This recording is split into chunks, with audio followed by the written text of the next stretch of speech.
శ్రీవారి సేవలో మాకు 4 days తిరుపతిలో అయితే పడింది. సేవ కంప్లీట్ అయిపోయిన తర్వాత ఖాళీ టైంలో ఇస్కాన్ టెంపుల్ ఇంకా కోదండరామ స్వామి టెంపుల్ చూడడానికి అయితే వచ్చామండి. మనకి ఇక్కడ కావాలంటే 5-6 టెంపుల్స్ ప్యాకేజ్ కూడా ఉంటుంది.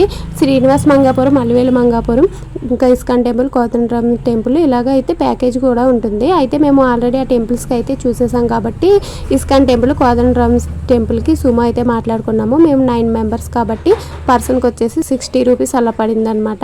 ఇంకా ఇస్కాన్ టెంపుల్కి అయితే వచ్చాము. ఇస్కాన్ టెంపుల్కి నేను రావడం ఇదే మొదటిసారి అనమాట. చాలా ప్రశాంతంగా ఉంది. చూడడానికి వాతావరణం అంతా కూడా చాలా బాగుంది అనమాట. ఇక్కడ ఫస్ట్ దర్శనం అయిపోయిన తర్వాత కింద సైడ్ మనకి మ్యూజియం ఉంటుంది. అలాగే ఇక్కడ నేతితో తయారు చేసిన స్వీట్స్ కూడా ఉంటాయి అన్నమాట. మనం కావాలంటే అవన్నీ కూడా కొనుక్కోవచ్చు.